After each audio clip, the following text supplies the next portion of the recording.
Un encuentro con su palabra, porque secase la hierba, marchitase la flor, mas la palabra de Dios permanece para siempre. Con ustedes, el doctor José Ricardo Arias Quintero.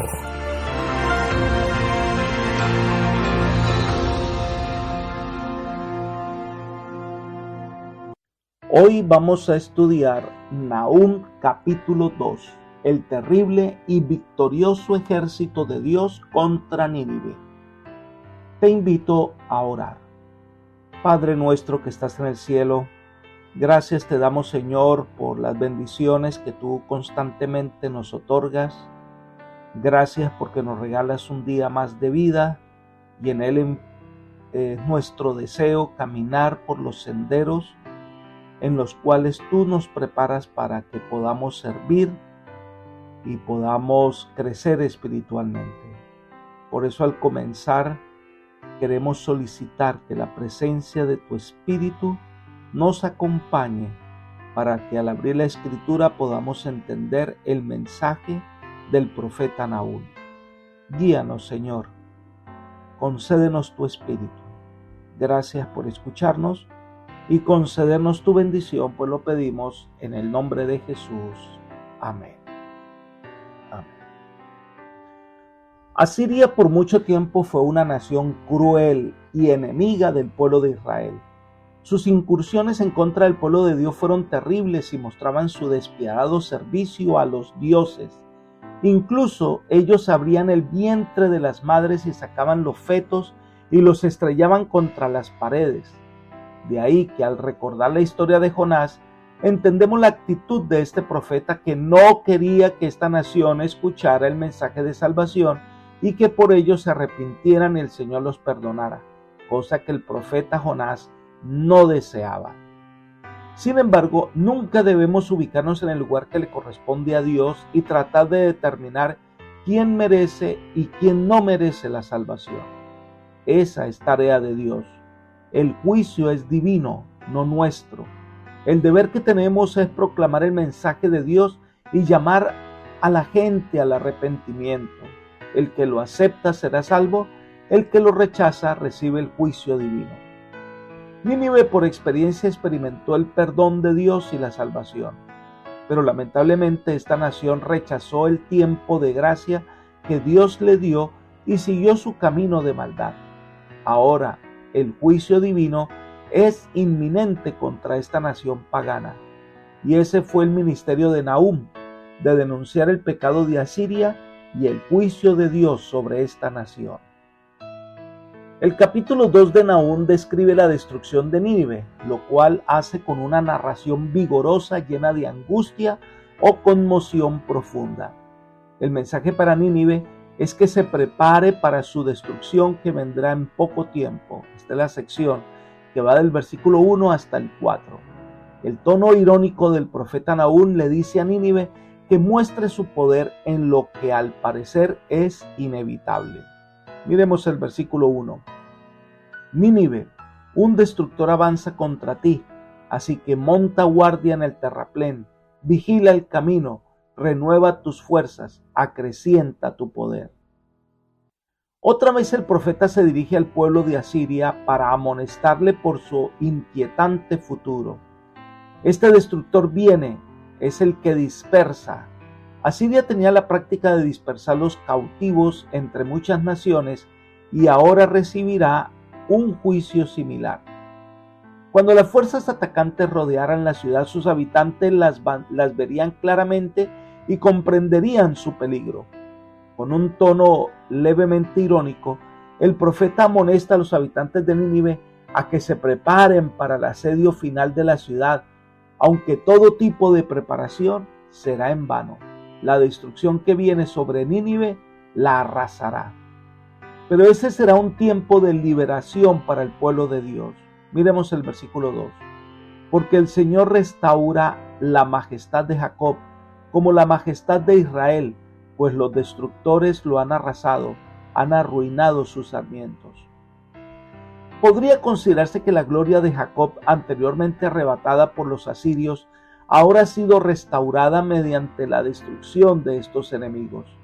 Asiria había arrasado y había arrebatado las tierras que eran de Israel, ahora van a ser saqueados y asesinados por sus vencedores. Versículos 3 y 4. El escudo de sus valientes estará enrojecido, los varones de su ejército vestidos de grana, el carro como fuego de antorchas. El día que se prepare temblarán las hayas. Los carros se precipitarán a las plazas, con un estruendo rodarán por las calles. Su aspecto será como antorchas encendidas, correrán como relámpagos. Ante su avance arrollador, los príncipes asirios se aperciben del peligro y emprenden la huida, tropezando en la marcha y, en último esfuerzo desesperado, corren a los muros para preparar las defensas. Se describe a los enemigos de Nínive viniendo con carros de guerra, con escudos rojos o que se volvieron rojos por la sangre de los hombres que han asesinado, porque el ejército de Asiria temblará ante el ataque fiero de sus enemigos. El enemigo vencedor no trataría de tomar la ciudad ocultamente. El profeta describe gráficamente una escena de gran brillo. Esto podría referirse a los adornos de los carros, las armas de los soldados, los arreos de los caballos, todo lo cual brillaba al sol y daría la apariencia de destellos de luz. Su ataque trae confusión, dolor y muerte. El avance del enemigo será despiadado y cruel, de la misma manera en que los asirios lo fueron con Israel. En los versículos 5 al 10 se describe la caída y el saqueo de Nínive. Cuando la invasión llega, la orden del rey de hacer defensa del palacio hace que los soldados salgan y se atropellen mutuamente ante la desesperación del combate. Sigamos estudiando el capítulo 2 de Nahum, versículo 5. Se convocan los valientes, se atropellan en su marcha, se apresuran hacia el muro donde se prepara la defensa. Aquí se describe a los líderes militares y a la realeza de Nínive que se desplazan de inmediato hacia sus numerosas torres de defensa para lograr detener el ataque del enemigo. Y se describe a los enemigos de Asiria que se protegen contra la defensa y les da la oportunidad de atacar, pero ese su apresuramiento, entonces hay confusión, tanto que se atropellan entre los mismos asirios, entre los mismos soldados que salen a defender, entre ellos mismos se atropellan. Pero algo sucede, versículo 6. Las puertas de los ríos se abren y el palacio es destruido. Nínive se encontraba en el punto de confluencia de 3 ríos, siendo el más grande el Tigris. Entonces se construyeron represas para reducir el daño causado por las inundaciones en cada estación del año. Algunos historiadores griegos comentan que hubo una inusual creciente del río Tigris que facilitó la invasión de los persas y los babilonios y que hizo que debilitaran las fuerzas y el palacio de Nínive de tal manera que quedaron expuestos y fácilmente los invasores la tomaron. Versículos 7 y 8. Llevan cautiva a la reina, le ordenan que suba y sus criadas la llevan gimiendo como palomas, golpeándose sus pechos. Nínive es como un estanque cuyas aguas escapan, gritan, ¡deteneos, deteneos!, pero ninguno mira. La reina a la que se refiere el texto es la diosa Istar, que fue llevada por sus atacantes para demostrar la superioridad de los dioses enemigos. Las criadas serían las prostitutas del templo que se lamentarán por el fin trágico de su diosa. Además, aunque Nínive había sido como un oasis en el desierto que atraía a muchas personas, todo fue una devastación total. Por eso es el éxodo de los fugitivos que abandonan su ciudad por todas partes como agua que a borbotones sale de un estanque con muchas filtraciones. Es inútil que algunos den la voz de alto a los fugitivos, pues nadie se vuelve a la ciudad que está a punto de perecer. Entonces hay tremendas expresiones de dolor ante la caída de la ciudad asiria, pero llega el momento del saqueo. Parecen gritar que se detengan, pero el despojo sigue. Leamos el versículo 9. Saquead plata, saquead oro, hay riqueza sin fin, y toda clase de objetos suntuosos y codiciables.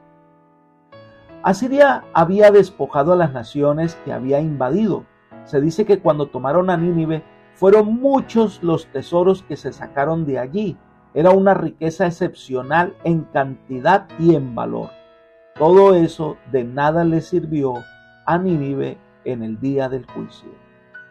En poco tiempo esta nación evidencia el terror de la muerte en sus soldados y en los príncipes asirios. Leamos el versículo 10. Vacía, agotada y desolada está, su corazón desfallece, le tiemblan las rodillas, tiene dolor en las entrañas, los rostros están demudados.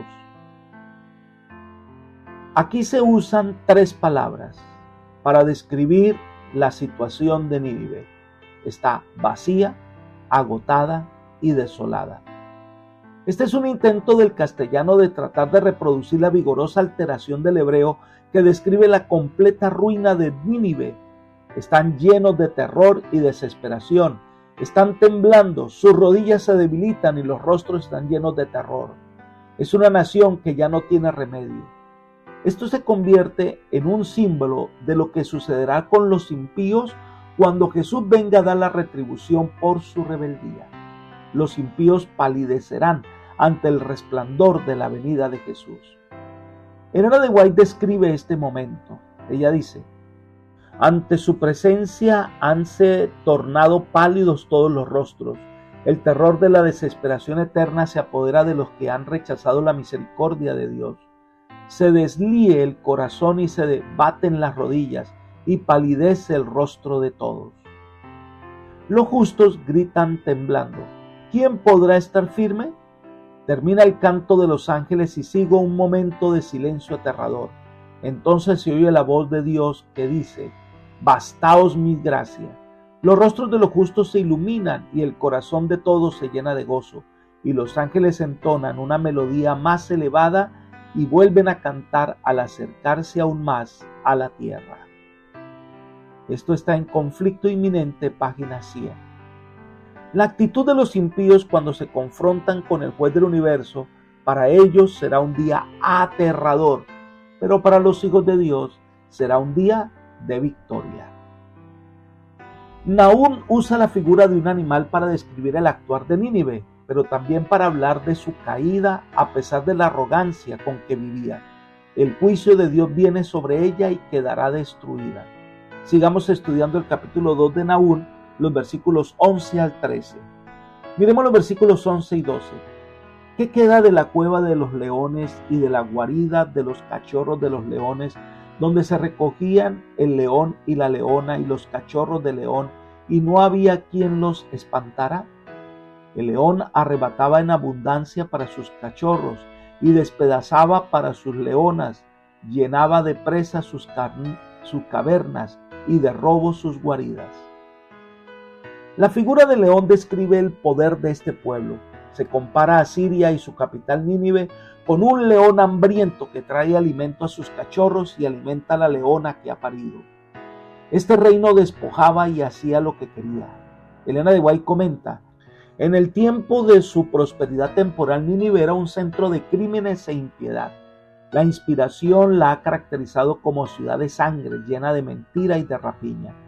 En lenguaje figurado, el profeta Nahum comparó a los ninivitas con un león cruel y devorador, al que preguntó: ¿sobre quién no pasó continuamente tu malicia?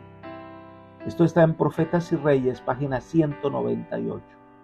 Así que se describe de manera vívida cómo Nínive, mediante sus conquistas, conseguía despojo en abundancia para su pueblo.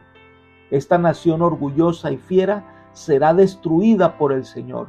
Su tiempo de gracia pasó y ahora viene la justicia divina que pone fin a toda su crueldad y maldad. Leamos el versículo 13.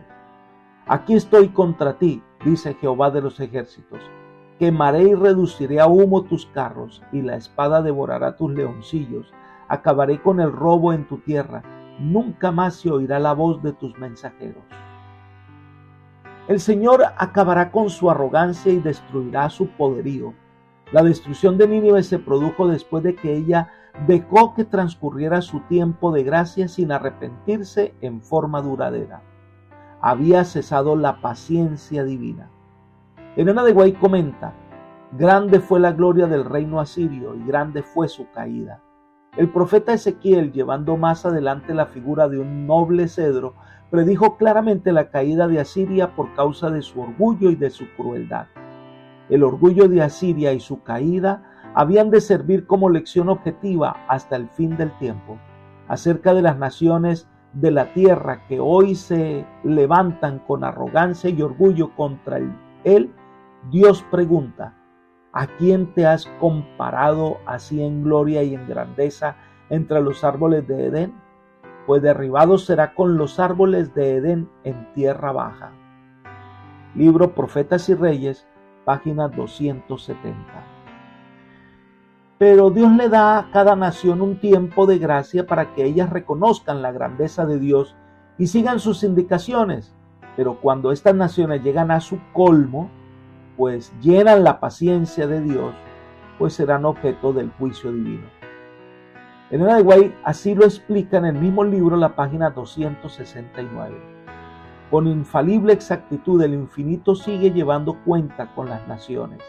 Mientras ofrece su misericordia y llama al arrepentimiento, esta cuenta permanece abierta, pero cuando las cifras llegan a cierta cantidad que Dios ha fijado, el misterio de su ira comienza.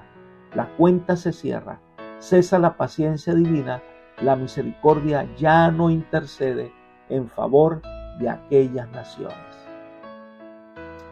A cada uno el Señor nos da una oportunidad de conocerle y servirle. Asiria tuvo una evidencia clara de la misericordia divina. Este pueblo vio el milagro que Dios hizo al perdonarles la vida después de la proclamación de Jonás. Pero ese fue el mejor regalo. Pero cuando ellos se alejaron, no tenían excusa, no podían alegar ignorancia, ya conocían las cosas que debían hacer, pero eligieron el camino de la perversión. Al enfrentar el juicio divino, ellos ya no tienen escapatoria. Apreciado amigo y hermano, Dios en su bondad nos da un tiempo especial para poder experimentar su amor y su cuidado. Dios nos da suficiente evidencia de su poder y su gracia. Todos los que quieran pueden alcanzar el perdón divino, pero llegará el momento en que cada uno debe enfrentarse al juicio y cada uno tendrá que enfrentarse a esa realidad y a cada una de las decisiones que tomó. Por eso la invitación hoy es entregar la vida al Señor y recibir su justicia. De esta manera podrá reinar con todos los santos por la eternidad. Que el Señor te bendiga y te guarde y te guíe por sendas de paz.